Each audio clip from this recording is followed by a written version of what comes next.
ಬಂದೂಕುಗಳನ್ನು ಉಡಾಯಿಸುವಂತಹ ಕಿಂಡಿಗಳು. ಇದು ಸಾರೋಟ್ ಹೋಗುವಂತಹ ಜಾಗ. ಹೌದು ಹೌದು, ಕುದುರೆಗಳು ಹೋಗುವಂತಹ ಜಾಗ. ಅಲ್ಲಿ ನಿಂತುಕೊಂಡು ದೊಡ್ಡ ದೊಡ್ಡ ಬಂಡೆಗಳನ್ನು ಅವ್ರು ಬರುವಂತಹ ದಾರಿಗೆ ಮೇಲಿಂದ ಕೆಳಗೆ ಉರುಳಿಸ್ಬಿಡ್ತಾರೆ. ಸುತ್ತ 7 ಸುತ್ತಿನ ಕೋಟೆ, ಮಧ್ಯದಲ್ಲಿ ರಾಣಿವಾಸ, ರಾಣಿವಾಸದ ಪಕ್ಕ ನೀರಿಗಾಗಿ ಬಾವಿ, ಅದರ ನಂತರ ಕೋಟೆಯ ಒಳಗಡೆ ಸೈನಿಕರು, ಕಾಲಾಳುಗಳು, ಸೇನಾದಂಡ ನಾಯಕರುಗಳಿಗೆ ಬೇಕಾಗಿರ್ತಕ್ಕಂತಹ ನೀರಿನ ಕೆರೆಗಳು, ಈ ಕಣಜ ಎದ್ದು ಕೊಚ್ಚೋದು, ಆನಂತರ ಮುಳ್ಳುಗಳು ಬರ್ತಾ ಇರತಕ್ಕಂತಹ ವ್ಯಕ್ತಿಗಳಿಗೆ ಹಿಡ್ಕೊಂಡ್ಬಿಡೋದು. ಬಾಡ್ಹರ್ಕ ಅಂತ ಇನ್ನೊಂದು ಮುಳ್ಳಿದೆ, ಅದು ಚಿಕ್ಕ ಮುಳ್ಳು, ಗೊತ್ತಾಗೋದಿಲ್ಲ ಅದು ಮುಳ್ಳು ಅಂತೇಳಿ, ಹಿಡಿದಿರೋದಷ್ಟು ಕಿತ್ಕೊಂಡು ಬರುತ್ತೆ. ಈ ಮೆಂಜಿಸನ್ನು ಹೊತ್ಕೊಂಡು ಒಂದು ಗಾಡಿಗೆ ಹಾಕೊಳ್ತಾರೆ, ಯಾಕಂದ್ರೆ ಅವ್ನಿಗೆ ಏಳಲಿಕ್ಕಾಗಲ್ಲ, ಅಷ್ಟು ಕೊಡ್ದಿರ್ತಾರೆ. ಅಲ್ಲ, ಮೇಲ್ಭಾಗದಿಂದ ಹರಿದು ಬಿದ್ದಿರ್ತಕ್ಕಂಥ ನೀರು ಈ ಟ್ಯೂಬು ಅಂತ ಹೇಳ್ತೀವಲ್ವ, ಇದು ಸೋಸಿ ಹೋಗತ್ತೆ. ಇಲ್ಲೇ ರಾಣಿ ವಾಸ ಇರೋದು ಅನ್ನುವಂಥದ್ದನ್ನು ನಮ್ಮ ಹಲವು ಜನ, ನಮ್ಮ ಇಲ್ಲಿಯ ಪೂರ್ವಜರಾಗಿರ್ಬೋದು ಅಥವಾ ಇತಿಹಾಸಕಾರರಿರ್ಬೋದು, ಎಲ್ಲರೂ ಸಹ ಇದನ್ನು ಗುರುತಿಸ್ತಾರೆ. ಆ ಕೋಟೆ ಎಂಟ್ರೆನ್ಸನ್ನು ನೋಡ್ಬೋದು. ನೋಡ್ರಿ, ಅಲ್ಲಿ ಕೋಟೆ ಎಂಟ್ರೆನ್ಸ್ ಕಾಣಿಸುತ್ತೆ. ಇದನ್ನು ಹೇಡಿ ಗುಡ್ಡ ಅಂತ ಹೇಳಿ ಕರಿತೀವಿ. ಹೇಡಿ ಅಂತಂದ್ರೆ ಏನು? ಇಲ್ಲೆಲ್ಲ ದೆವ್ವಗಳು ಹೇಳ್ತವೆ, ಇಲ್ಲೆಲ್ಲ ಭೂತಗಳಿದ್ದಾವೆ. ಇಲ್ಲಿ ಹೋದವ್ರು ಯಾರೂ ವಾಪಸ್ ಬರೋದಿಲ್ಲ. ಇತ್ತೀಚೆಗೆ ಕೆಳದಿಯವರು ಬಂದಿದ್ರು, ಆ ಕೆಳದಿಯವರು ಗುಡ್ಡವನ್ನು ಏರು ಹೋಗ್ತಾ ಇರ್ಬೇಕಾದ್ರೆ ದೆವ್ವವೆಲ್ಲ ಎದ್ದು ಅವರಿಗೆ ಕಾಣಿಸುತ್ತೆ, ಗೊತ್ತಾಗತ್ತೆ ಇಲ್ಲ ಇಲ್ಲೇನೋ ನಡೀತಾ ಇದೆ ಅಂತೇಳಿ. ಕೂಲಂಕುಷವಾಗಿ ನೋಡ್ತಾನೆ, ಓ ಏನು ಎಲ್ಲ ಕಲ್ಲುಗಳಿದ್ದಾವೆ, ಸೈನಿಕರು ಸಾಲಾಗಿ ನಿಂತಿದ್ದಾರೆ, ಬಂದೂಕುಧಾರಿಗಳು ಯುದ್ಧ ಸನ್ನದ್ಧರಾಗಿದ್ದಾರೆ. ಈ ಕೆರೆಯಿಂದ ಬಂದಿರತಕ್ಕಂಥ ಈ ಥರ 3-4 ಕಡೆ ನಾನು ಅಲ್ಲೊಂದು ಹೇಳಿದೆ, ಕಾರಣಿ ಕೋಟೆಯಲ್ಲೂ ಸಹ ಇದೇ ರೀತಿ ಇದೆ. ಈ ನೀರು ಹೊರಗಡೆ ಹೋಗಬೇಕು. ಇಲ್ಲಿ ನೋಡ್ರಿ, ಇಲ್ಲಿ ಹಾಗೆ ಇದೆ, ಅದು ತಾನಾಗೆ ಹೊರಗಡೆ ಹೋಗುತ್ತೆ. ಹೌದು ಹೌದು, ಜಾಸ್ತಿ ಅಲ್ಲ, ಮೇಲ್ಭಾಗದಿಂದ ಹರಿದು ಬಿದ್ದಿರ್ತಕ್ಕಂಥ ನೀರು ಈ ಟ್ಯೂಬು ಅಂತ ಹೇಳ್ತೀವಲ್ವ, ಇದು ಸೋಸಿ ಹೋಗತ್ತೆ. ಸೋಸಿ ಹೋಗುತ್ತೆ ಅಂತಂದರೆ ಒಳಗಡೆ ಕಲ್ಲನ್ನೇ ಇಟ್ಟು ನೀರು ಅದ್ರ ಮಧ್ಯೆ ಹೋಗಬೇಕು. ಹಾಗೆ ಆವಾಗ ಏನಾಗುತ್ತೆ, ಮೇಲ್ಭಾಗದ ಕಟ್ಟಡಗಳು ಕುಸಿಯೋದಿಲ್ಲ, ಕಲ್ಲಿದ್ದಾವಾಗ ನೀರು ಒಳಗಡೆ ಸರಾಗವಾಗಿ ಅಂಡರ್ಗ್ರೌಂಡ್ ಅಲ್ಲಿ ಪಾಸ್ ಆಗ್ತಾ ಹೋಗುತ್ತೆ. ಕೋಟೆ ಸುತ್ತ ಈ ರೀತಿ ಮಾಡಿದ್ದಾರೆ ಅನ್ಸುತ್ತಲ್ಲ. ಈ ಕೆರೆಯ ಸುತ್ತ ಈ ರೀತಿ ಇದೆ. ಇದೇ ರಚನೆಗಳನ್ನು ನಾವು ಅಲ್ಲಿ ಕಾರಣಿ ಕೋಟೆಯಲ್ಲೂ ಸಹ ನೋಡ್ಬೋದು. ಕೆರೆಯ ಸುತ್ತ ಹೊರಗಡೆ ನೀರು ಬಾರದ ಹಾಗೆ ಈ ರೀತಿ ವ್ಯವಸ್ಥೆ. ಈಗ ಮೇಲ್ಗಡೆ ಬಿದ್ದಿರ್ತಕ್ಕಂಥ ನೀರು, ಗಲೀಜು ನೀರು ಸಹ ಅದಕ್ಕೆ ಹೋಗ್ಬಿಡತ್ತೆ. ಹಾಗೆ ಹೋಗಬಾರ್ದು, ಸ್ವಚ್ಛವಾಗಿರಬೇಕು. ಅದ ಶುಭ್ರತೆ ಮತ್ತು ಸ್ವಚ್ಛತೆಯನ್ನು ಉದಾಹರಿಸಿ ನಾವು ಹೇಳ್ಬೋದು ಇದು ರಾಣಿ ಕೆರೆ ಅಂತಂದು ಹೇಳಿ. ಕ್ಲೀನ್ ಇರಬೇಕಲ್ವ. ಇದು ರಾಣಿವಾಸ ಅಂತ ಹೇಳಿ ಕರಿತೀವಿ ನಾವು. ಹೌದು, ಅವಾಗ ನೋಡ್ಕೊಂಡು ಹೋಗಿದ್ವಲ್ಲ, ಇದೇ ಪ್ಲೇಸು. ಇಲ್ಲೇ ರಾಣಿ ವಾಸ ಇರೋದು ಅನ್ನುವಂಥದ್ದನ್ನು ನಮ್ಮ ಹಲವು ಜನ, ನಮ್ಮ ಇಲ್ಲಿಯ ಪೂರ್ವಜರಾಗಿರ್ಬೋದು ಅಥವಾ ಇತಿಹಾಸಕಾರರಿರ್ಬೋದು, ಎಲ್ಲರೂ ಸಹ ಇದನ್ನು ಗುರುತಿಸ್ತಾರೆ. ಹಾಗಾಗಿ ಅದಿನ್ನೂ ರಾಣಿಯ ಉದ್ದೇಶಕ್ಕಾಗಿ ಕಟ್ಟಿರೋದ್ರಿಂದ ಅದು ಗಟ್ಟುಮುಟ್ಟಾಗಿದೆ. ಇನ್ನು ಅರಮನೆ ಸುತ್ತ ಕೋಟೆ, ಹೌದು, ಮಧ್ಯದಲ್ಲಿ ರಾಣಿವಾಸ. ಹೌದು, ಸುತ್ತ 7 ಸುತ್ತಿನ ಕೋಟೆ, ಮಧ್ಯದಲ್ಲಿ ರಾಣಿವಾಸ, ರಾಣಿವಾಸದ ಪಕ್ಕ ನೀರಿಗಾಗಿ ಬಾವಿ, ಅದರ ನಂತರ ಕೋಟೆಯ ಒಳಗಡೆ ಸೈನಿಕರು, ಕಾಲಾಳುಗಳು, ಸೇನಾದಂಡ ನಾಯಕರುಗಳಿಗೆ ಬೇಕಾಗಿರ್ತಕ್ಕಂತಹ ನೀರಿನ ಕೆರೆಗಳು, ಆ ನಂತರ ಕೋಟೆ ಕೆರೆ ಅಥವಾ ರಾಣಿಯ ಸ್ನಾನದ ಕೆರೆ ಅನ್ನುವಂಥದ್ದಿದೆ. ಕೋಟೆಯ ಹೊರಭಾಗ ಅಂದರೆ ಆ ಭಾಗಕ್ಕೆ ಕೋಟೆಯ ಒಳಗಡೆನೇ ಹೋಗಬೇಕು, ಬಿಟ್ಟರೆ ಬೇರೆ ಜಾಗದಿಂದ ಹೋಗ್ಲಿಕ್ಕೆ ಆಗೋದಿಲ್ಲ. ಹಾಗಾಗಿ ಆ ಭಾಗದಲ್ಲಿಯೂ ಸಹ ಒಂದು ಕೆರೆ ಇದೆ. ಅದು ಯಾಕಾಗಿ ಬಳಸ್ತಾ ಇದ್ರು? ಅಲ್ಲಿ ಹೊರಭಾಗದಲ್ಲಿ ಮೇಲು ಬಿಟ್ಟಿರ್ತಕ್ಕಂತಹ ಕುದುರೆಗಳು, ಎತ್ತುಗಳು, ಆನೆಗಳಿಗೆ ಆ ಭಾಗದಲ್ಲಿ ನೀರು ಕುಡಿಯೋದಕ್ಕೆ ವ್ಯವಸ್ಥೆ ಆಗ್ತಾಯಿತ್ತು. ಹಾಗಾಗಿ ಕೋಟೆ ಅನ್ನುವಂಥದ್ದು ಈ ರೀತಿ ಇರಬೇಕು. ಹೌದೌದು, ಆ ಪ್ಲೇಸ್ ಹತ್ರ ಅನ್ನಿಕಾನೂರು ಕೋಟೆಗೆ ನಿನ್ನ ಚಾಲೆಂಜ್ ಹಾಕ್ತಾರೆ. ನಿನಗೆ ತಾಕತ್ತಿದ್ರೆ, ನಾವೆಲ್ಲ ಹೇಳ್ತೀವಲ್ಲ ಇವತ್ತು, ನಿನಗೆ ಸಾಮರ್ಥ್ಯ ಇದ್ದರೆ, ತಾಕತ್ತಿದ್ರೆ, ನಿನಗೆ ಯೋಗ್ಯತೆ ಇದ್ದರೆ ಬಾ, ನನ್ನನ್ನು ಇಲ್ಲಿ ಎದುರಿಸೋದಲ್ಲ, ಕಾನೂರು ಕೋಟೆಗೆ ಬಾ ಅಂತ ಕರೆಸಿರ್ತಾಳಲ್ಲ. ಹಾಗಾಗಿ ಯುದ್ಧ ಸನ್ನದ್ಧಳಾಗ್ತಾಳೆ ಅವಳು. ನಾವು ಒಂದು ಯೋಜನೆಯನ್ನು ಹೇಳ್ತಾಳೆ, ನಾನು ಯಾವುದೇ ಕಾರಣಕ್ಕೂ ಯುದ್ಧ ಪೂರ್ವದಲ್ಲೇ ಅವರನ್ನು ಸೋಲಿಸಬೇಕು. ಯುದ್ಧ ಮಾಡಿ ಸೋಲಿಸಿದಾಗ ಏನಾಗತ್ತೆ, ತುಂಬ ಜನಗಳ ಪ್ರಾಣಹಾನಿ ಆಗತ್ತೆ, ಪಾಪಕರ್ಮಾದಿಗಳು ಮತ್ತೆ ನಮ್ಮನ್ನು ಅದು ಘಾಸಿಗೊಳಿಸ್ತವೆ. ಹಾಗಾಗಿ ಪಾಪಕರ್ಮಗಳನ್ನು ನಾವು ಕಟ್ಟಿಕೊಳ್ಳುವ ಪೂರ್ವದಲ್ಲಿ ಯುದ್ಧವನ್ನು ಗೆಲ್ಲಬೇಕು ಅಂತಂದು ಹೇಳಿ ಪ್ಲಾನ್ ಮಾಡಿಕೊಂಡು ಕೂತಿರ್ತಾಳೆ. ಕೆಳಭಾಗದಿಂದ ಅಂದರೆ ಗೇರು ಸೊಪ್ಪೆಯ ಭಾಗದಿಂದ ಲೂಯಿಸ್ ಡೆ ಅಟಾಯ್ಡೆ, ಆನಂತರ ಡಿಸಿಲ್ವಾ, ಆನಂತರ ಸೇನಾಧಿಪತಿಗಳು, ಸೈನಿಕರು, ಆನೆಗಳು, ಎತ್ತುಗಳು ಎಲ್ಲವೂ ಸಹ ಬರ್ತಾ ಇರ್ತವೆ. ಹೀಗೆ ಬರ್ತಾ ಇರಬೇಕಾದ್ರೆ ಮಧ್ಯದಲ್ಲಿ ಏನಾಗತ್ತೆ ಅಂತಂದರೆ ಈ ಕಣಜ ಎದ್ದು ಕೊಚ್ಚೋದು, ಆನಂತರ ಮುಳ್ಳುಗಳು ಬರ್ತಾ ಇರತಕ್ಕಂತಹ ವ್ಯಕ್ತಿಗಳಿಗೆ ಹಿಡ್ಕೊಂಡ್ಬಿಡೋದು, ಬಾಡಹರ್ಕ ಅಂತ ಇನ್ನೊಂದು ಮುಳ್ಳಿದೆ, ಅದು ಚಿಕ್ಕ ಮುಳ್ಳು, ಗೊತ್ತಾಗೋದಿಲ್ಲ ಅದು ಮುಳ್ಳು ಅಂತೇಳಿ, ಹಿಡಿದಿರೋದಷ್ಟು ಕಿತ್ಕೊಂಡು ಬರುತ್ತೆ. ಅಂತಹ ಮುಳ್ಳುಗಳನ್ನೆಲ್ಲ ಹಾಕಿದ್ರು ಇವರು. ಈಗ ಸಾಮಾನ್ಯವಾಗಿ ಕೆಲವು ಅಷ್ಟು ಜನ ಪೋರ್ಚುಗೀಸ್ ಸೈನಿಕರಿದ್ದರು. ಬರಬೇಕಾದ್ರೆ ಏನಾಗ್ತಿತ್ತು, ಅವರು ಕೆಂಪು ಮನುಷ್ಯರು. ಈ ಬಾಡಹರ್ಕ ಈ ಮುಳ್ಳುಗಳೆಲ್ಲ ಅವ್ರಿಗೆ ತಾಗಿದಾಗ ಆ ಕೆಂಪನೆಯ ಮನುಷ್ಯರು ಇನ್ನಷ್ಟು ಕೆಂಪಾಗೋರು. ಅವ್ರಿಗೆ ಆ ಉರಿ ನೋವನ್ನು, ಆಮೇಲೆ ಈಗ ಅಷ್ಟೇ ನಾನು ಹೇಳಿದೆ ತುರ್ಚೆ ಬಳ್ಳಿ ಅಂಥೇಳಿ, ಇವುಗಳೆಲ್ಲ ತಾಗದವಾಗ ಅವ್ರಿಗೆ ತಡೆಯೋದಕ್ಕಾಗಲಿಲ್ಲ. ಅಯ್ಯೋ ನಮ್ಮ ಹತ್ರ ಮೇಲೆ ಹತ್ಲಿಕ್ಕೆ ಆಗೋದಿಲ್ಲ, ಇದು ಕಷ್ಟ ಅಂತ ಹೇಳಕ್ಕಿಳಿದ್ರು. ಆಗ ಈ ಅಟಾಯ್ಡೆ ಮತ್ತು ಡಿಸಿಲ್ವಾ ಒಂದು ಐಡಿಯಾವನ್ನು ಮಾಡ್ತಾರೆ. ಇದೆಲ್ಲ ಏನೋ ಒಂದು ತೊಂದರೆ ಆಗ್ತಾ ಇದೆ, ಇಲ್ಲಿ ಹೋಗೋದಕ್ಕೆ ಕಷ್ಟ, ಹಾಗಾಗಿ ಇದನ್ನು ಅವರೇ ಏನೋ ಸೃಷ್ಟಿ ಮಾಡಿದ್ದಾರೆ.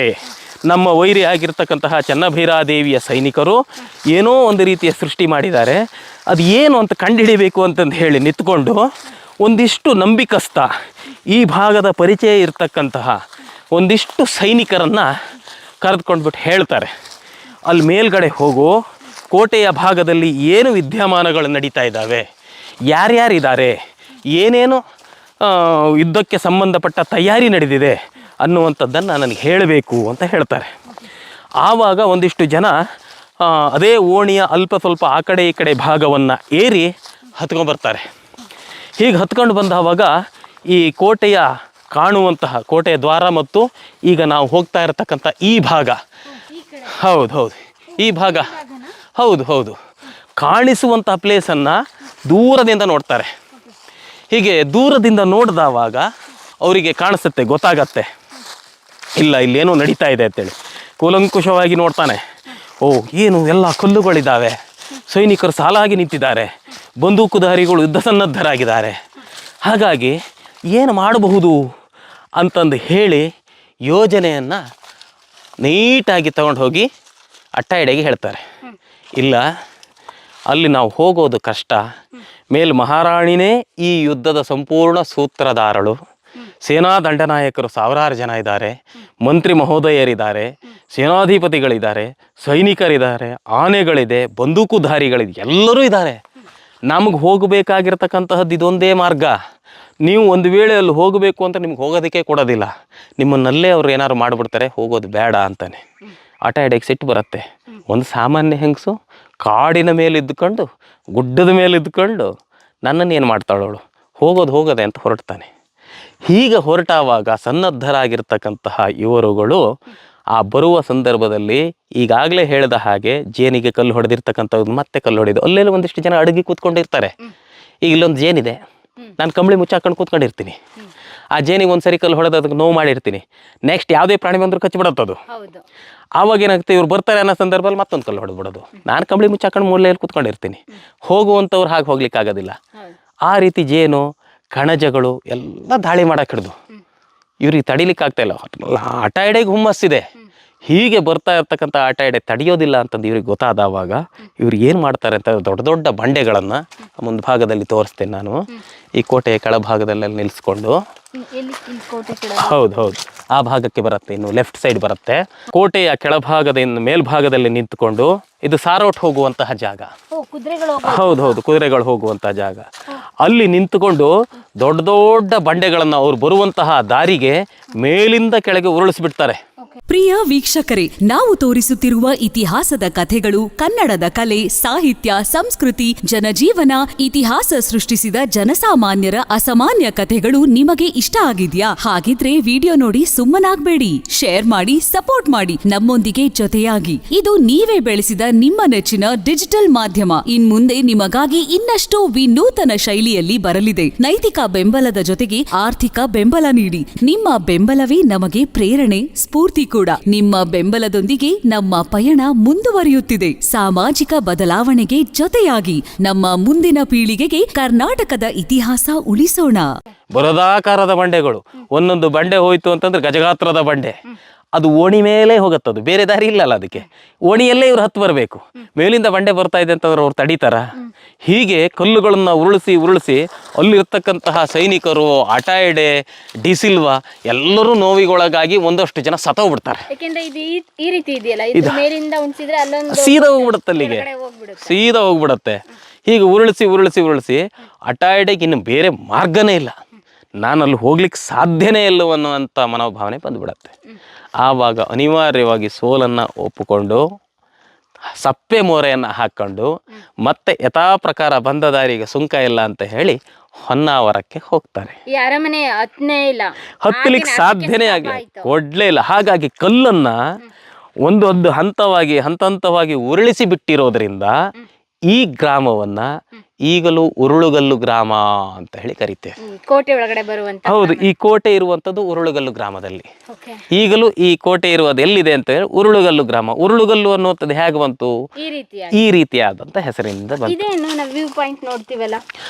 ಇದು ಸಾಮಾನ್ಯವಾಗಿ ಏನಾಗತ್ತೆ ಅಂತಂದ್ರೆ ಕೆಳಭಾಗದಲ್ಲಿ ಈಗ ನಾವು ಕಿಂಡಿಯಿಂದ ನೋಡುವಂಥದ್ದು ಇದು ಬಂದಾಗಿತ್ತು. ಕಿಂಡಿಯಿಂದ ಇಲ್ಲಿಂದ ಕೆಳಭಾಗ ಕಾಣಿಸ್ತಾ ಇದೆಯಲ್ಲ, ಈಗೆಲ್ಲ ಕಾಡಿದೆ. ಇದರ ಕೆಳಭಾಗದಲ್ಲೇ ಓಣಿ ಇದೆ. ಯಾರು ಬರ್ತಾರೆ ಅಂತ ಇಲ್ಲಿಂದ ಕಾಣಿಸುತ್ತೆ. ಕೆಳಗಡೆ ಇದ್ದವ್ರು ನಾವು ಸುಲಭವಾಗಿ ಕಾಣಬಹುದು, ಮೇಲ್ಗಡೆ ಇದ್ದವರನ್ನ ಕೆಳಗಿಂದ ನೋಡ್ಲಿಕ್ಕೆ ಆಗೋದಿಲ್ಲ. ಇಲ್ಲಿಂದ ಕಾಣಿಸುತ್ತೆ. ಇಲ್ಲೇ ನೋಡಿ, ಇಲ್ಲಿಂದ ಎಷ್ಟು ಕೋಟೆಗಳೆಲ್ಲ ಕಾಣಿಸ್ತಾ ಇದೆ. ತುಂಬಾ ಡೀಪ್ ಇದೆ, ತುಂಬಾ ಡೀಪ್ ಇದೆ. ಸರ್, ಆ ಕಡೆ ಏನು ಕೆಳಗಡೆ ಪ್ರಪಾತನ ಅಥವಾ ಏನು? ತುಂಬಾ ಪ್ರಪಾತ ಇದೆ. ಆದ್ರೆ ಈ ಭಾಗದ ಪ್ರಪಾತದಷ್ಟಲ್ಲ, ಇಲ್ಲಿ ಓಣಿ ಬರುತ್ತೆ. ಆ ಓಣಿಗೆ ನಾವು ಕಲ್ಲನ್ನು ಉರುಳು ಹಾಕ್ಬೋದು. ಉರುಳು ಹೋಗುವಷ್ಟು ಪ್ರಪಾತ ಇದೆ. ಇದೊಂದು ರೀತಿ ಕೋಟೆ ವ್ಯೂ ಪಾಯಿಂಟ್, ಯಾಕಂದ್ರೆ ಮೂರು ಕಡೆನೂ ಈ ರೀತಿಯಾಗಿ. ಹೌದು. ಈಗ ವೀಕ್ಷಣಾ ಪ್ರದೇಶ ಅಂದ್ರೆ ಸೈನಿಕರು, ಸೇನಾದಂಡ ನಾಯಕರು.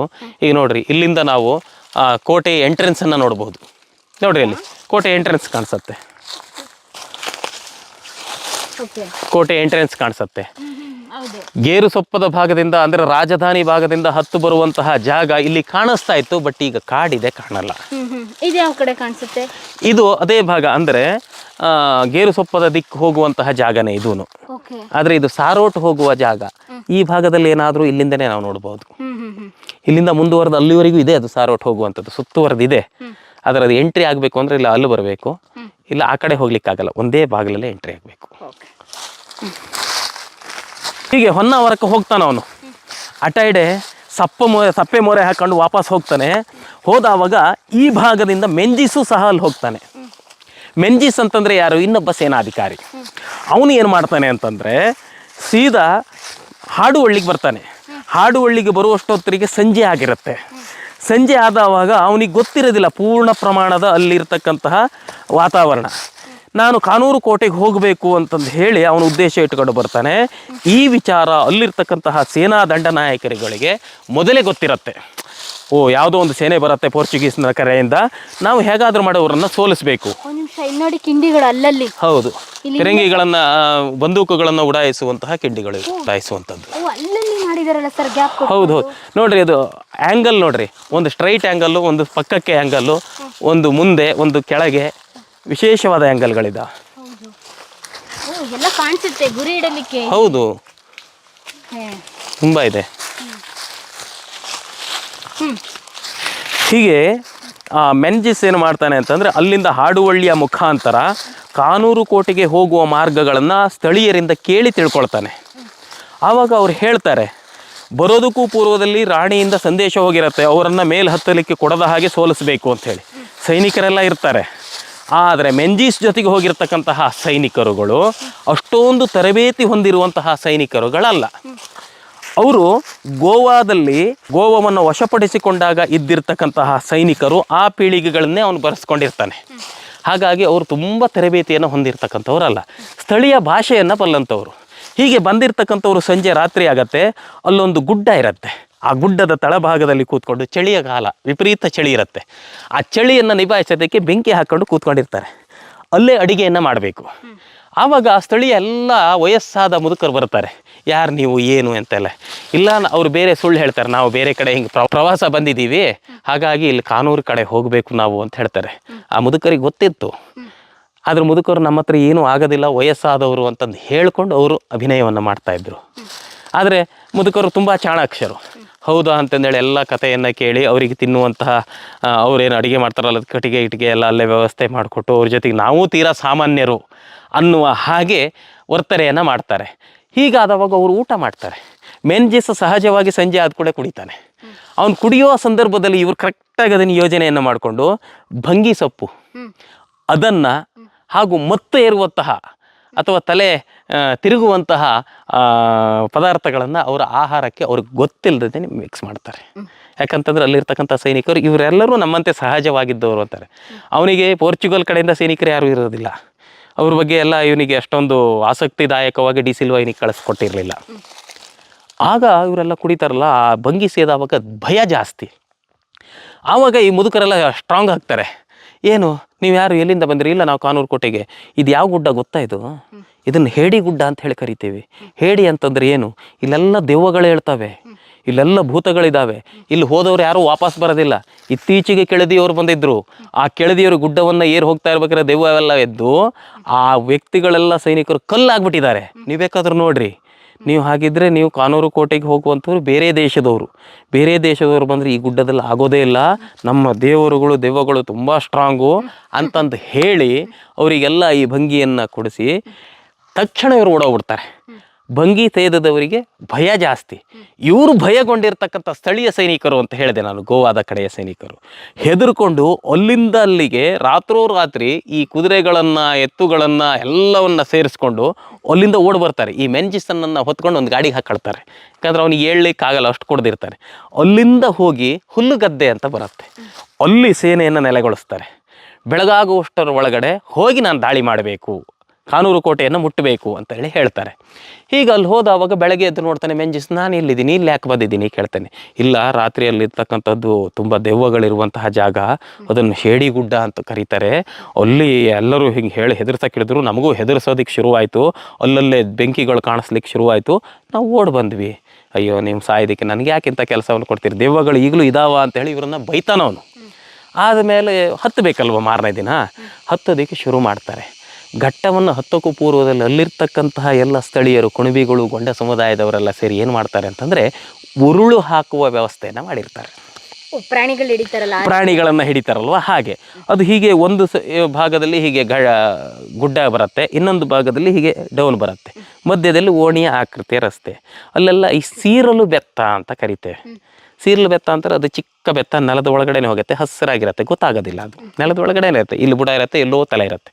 ಅಂತಹ ಬೆತ್ತವನ್ನು ಬಳಸಿ ಕೆಳಭಾಗದಲ್ಲಿ, ಅಂದರೆ ಕೆಳಭಾಗದಲ್ಲಿ ಒಂದು ಮರದೋ ಅಥವಾ ಕಲ್ಲನ್ನು ಆ ಬೆತ್ತಕ್ಕೆ ಕಟ್ಟಿ ಮೇಲ್ಭಾಗದಲ್ಲಿ ಸೆರಗಂಟು ಹಾಕಿ ಇಟ್ಟಿರ್ತಾರೆ. ಇವ್ರು ಏನಾದರೂ ಅಲ್ಲಿ ಹೋಗಬೇಕಾದ್ರೆ ಉರುಳು ದರ್ಗಿನ ಮಧ್ಯೆನೇ ಹೋಗಬೇಕು. ಅಲ್ಲೇನಾದ್ರು ಜಸ್ಟ್ ಒಂದು ಅದಕ್ಕೆ ಸಂಬಂಧಪಟ್ಟ ಕಟ್ಟಿಗೆನ ಏನೋ ಜೋಡಿಸಿ ಇಟ್ಟಿರ್ತಾರೆ ಅವರು. ಅದು ತುಳಿದ ತಕ್ಷಣ ಅದು ತಪ್ಪೋಗುತ್ತೆ. ತಪ್ಪೋದ ತಕ್ಷಣ ಆ ಉರುಳು ಇವ್ರ ಕೈಗೋ ಕಾಲಿಗೋ ಕುತ್ತಿಗೆಗೆ ಎಲ್ಲೋ ಸಿಕ್ಕಿದ ತಕ್ಷಣ ಆ ದೊಡ್ಡ ಕಲ್ಲು ಅಥವಾ ಮರವನ್ನು ಜೋಡಿಸಿಟ್ಟಿರ್ತಾರಲ್ವ, ಅದು ಕೆಳಗೆ ಬಂದುಬಿಡುತ್ತೆ. ಇವರು ಮೇಲೆ ಹೋಗ್ಬಿಡ್ತಾರೆ. ಮೇಲೆ ಹೋದವಾಗ ಇವ್ರು ಸುಮ್ಮನೆ ಬಿಡೋದಿಲ್ಲ. ಅಲ್ಲಿ ಯಾರೋ ಒಂದಿಷ್ಟು ಜನ ಕೂತಿರ್ತಾರೆ, ಪ್ರತಿಯೊಂದು ಉರುಳಿಗೂ 1-2 ಜನ ಕೂತಿರ್ತಾರೆ. ಆ ಉರುಳನ್ನು ಕಡ್ದು ಬಿಡ್ತಾರೆ. ಮೇಲಿದ್ದವನು ಕೆಳಗೆ ಬೀಳ್ತಾನೆ. ಕೆಳಗೆ ಬಿದ್ದಾವಾಗ ಇವ್ರೇನು ಮಾಡಬೇಕು? ಆರೈಕೆ ಮಾಡಬೇಕಲ್ವಾ. ಆರೈಕೆ ಮಾಡ್ತೀವಿ ಅನ್ನುವಂತಹ ನೆಪದಲ್ಲಿ ಒಂದು ಔಷಧಿಯನ್ನು ಬಳಸ್ತಾರೆ. ಆ ಔಷಧಿ ಹೆಸರು ಈಗಲೂ ನನಗೆ ಅವ್ರು ಹೇಳಿರೋದು, ಅಂದರೆ ನನ್ನ ಕಥೆ ರೂಪದಲ್ಲಿ ಕೇಳಿರೋದು, ಆ ಹೇಳಿದ್ದು ನೆನಪಿದೆ. ಅದರ ಹೆಸರು ಪಿಲ್ಲು ಪಾಕ ಅಂತ ಹೇಳಿ ಕರೀತಾರೆ. ಪಿಲ್ಲು ಪಾಕ. ಪಿಲ್ಲು ಅಂತವನು ಮರಾಠಿ ಅಂತವನು. ಅವನು ಒಂದು ಈ ಔಷಧಿ ಅಂದರೆ ಹೇಗೆ, ಇಲ್ಲಿ ನಮ್ಮಲ್ಲಿ ಕಾಡಲ್ಲಿ ಹೊಳಗೆರೆ ಮರ ಅಂತ ಸಿಗತ್ತೆ. ಅದು ತುಂಬ ಸುಡತ್ತೆ, ಆ್ಯಸಿಡ್ ಅದು. ಅದರ ಎಣ್ಣೆಯನ್ನೆಲ್ಲ ತೆಗಿಯೋದು, ಸಂಗ್ರಹ ಮಾಡೋದು. ಈಗಾಗಲೇ ನೀವು ತುರ್ಚೆ ಬಳ್ಳಿ ನೋಡಿದ್ರಿ, ಅದನ್ನು ಚೆನ್ನಾಗಿ ಅರ್ಧ ರಸವನ್ನು ತೆಗಿಯೋದು, 2 ಮಿಕ್ಸ್ ಮಾಡೋದು. ಜಸ್ಟ್ ಅಂಗೈಗೆ ಹಚ್ಚಿರೋ ತುರ್ಕಿ ಆಗೋದಿಲ್ಲ. ಅಂಗೈಗೆ ಹಚ್ಕೊಂಡು ಅವ್ರಿಗೆ ಗಾಯ ಆಗಿರುತ್ತೆ, ಮೇಲಿಂದ ಕೆಳಗೆ ಬಿದ್ದಿರ್ತಾರೆ. ಬಿದ್ದಿರೋರಿಗೆ ಕೈ ಕಾಲು ಮುರಿದಿರುತ್ತೆ, ಗಾಯ ಆಗಿರುತ್ತೆ. ಅದಕ್ಕೆ ಗೊತ್ತಿಲ್ಲ, ಅಯ್ಯೋ ನೋವಾಗಿದೆ ಅಂತ ಹೇಳಿ ಕಾಲ ಮೇಲೆ ಬೆಳೆದು ಬಿಡೋದು. ಅದು ಆಟೋಮೆಟಿಕ್ಲಿ ಏನಾಗುತ್ತೆ, ಗಾಯ ಒಟ್ಟು ಡಬಲ್ ಆಗುತ್ತೆ. ಉರಿ ಮತ್ತು ತುರಿಕೆ 2 ರೈಸ್ ಆಗುತ್ತೆ. ಏನೂ ಮಾಡ್ಲಿಕ್ಕಾಗೋದಿಲ್ಲ. ಅವರು ಬೊಬ್ಬೆ ಹೊಡ್ಕೊಳ್ತಾರೆ. ಈ ಥರ ಒಂದು 10-6 ಜನಕ್ಕೆ ಆಗೋಯ್ತು. ಇನ್ನು ಉಳಿದವರೆಲ್ಲ ಹೆದರ್ಬಿಡ್ತಾರೆ. ಇಲ್ಲ, ಇಲ್ಲೇನೋ ಆಗ್ತಾ ಇದೆ, ನಾವು ಹತ್ತೋದಕ್ಕೆ ಆಗೋದಿಲ್ಲ ಅಂತಂದೇಳಿ ವಾಪಸ್ ಹೋಗೋದೇ ಸೈ ಅಂತೇಳಿ ವಾಪಸ್ ಇಳಿದು ಬಂದುಬಿಡ್ತಾರೆ. ಹೀಗೆ ಇಳಿದವಾಗ ಮೆಂಜಿಸಿಗೂ ಸಹ ಮುಖಭಂಗ ಆಗತ್ತೆ. ಆ ಮೆಂಜಿಸು ಮತ್ತು ಅಟಾಯ್ಡೆ ಇಬ್ಬರೂ ಸೇರಿ ಮತ್ತೆ ಹೊನ್ನಾವರದಲ್ಲಿ ಸಂಧಿಸ್ತಾರೆ. ಹೊನ್ನಾವರದಲ್ಲಿ ಸಂಧಿಸಿ ಅವರು ನೇರವಾಗಿ ರಾಣಿಗೊಂದು ಪತ್ರವನ್ನು ಬರೀತಾರೆ. ನಾನು ನಿನ್ನೆದುರಿಗೆ ಎಂದೂ ಸೋಲೋದಿಲ್ಲ, ನಿನಗೆ ತಾಕತ್ತಿದ್ದರೆ ನಾನು ಬಸರೂರು ಕೋಟೆಯನ್ನು ಮುತ್ತುತ್ತೀನಿ, ಅಲ್ಲಿ ಎದುರಿಸು ಅಂತ ಹೇಳಿ. ಆ ಬಸರೂರು ಕೋಟೆಯನ್ನು 1551ರಲ್ಲಿ ಯುದ್ಧ ಮಾಡಿ ಈ ರಾಣಿ ಮತ್ತೆ ವಶಪಡಿಸ್ಕೊಳ್ತಾರೆ. ಈ ಇಡೀ ಗುಡ್ಡ ಕಲ್ಲು ಬಂಡೆಯ ಮೇಲ್ಭಾಗದಲ್ಲಿದೆ. ಈಗ ಒಂದೇ ಬಂಡೆ ಅಲ್ಲ, ಹಲವಾರು ಬಂಡೆಗಳು ಸಂಧಿಸಿದ್ದಾವೆ. ಈ ರೀತಿ ಎಲ್ಲ ಆಗಿರ್ತಕ್ಕಂಥದ್ದಿದೆ. ನಾವು ಫಿರಂಗಿ ಉಡಾಯಿಸಿದಾಗ ಯಾವುದಾದ್ರೂ ಒಂದು ಬಂಡೆ ಒಳಗೆ ಹೋಗಿ ಬಿತ್ತು ಅಂತಂದರೆ ಇಡೀ ಕೋಟೆ ಅಥವಾ ಗುಡ್ಡಕ್ಕೆ ಅದು ಅಪಾಯ ಬರುತ್ತೆ. ಹಾಗಾಗಿ ಇಲ್ಲಿ ಫಿರಂಗಿಗಳನ್ನು ಯಥೇಚ್ಛವಾಗಿ ಬಳಸ್ತಾ ಇರಲಿಲ್ಲ. ಅಗತ್ಯ ಬಿತ್ತು ಅಂದ್ರೆ ಅನಿವಾರ್ಯತೆ, ತುಂಬ ಅನಿವಾರ್ಯತೆ ಇತ್ತು ಅಂದ್ರೆ ಮಾತ್ರ ಬಳಸ್ತಾ ಇದ್ರು. ಈಗ ಬನ್ನಿ, ಈಗ ತುಂಬ ವಿಶೇಷವಾಗಿರ್ತಕ್ಕಂತಹ ಜಾಗಕ್ಕೆ ಕರ್ಕೊಂಡು ಹೋಗ್ತಾ ಇದ್ದೀನಿ.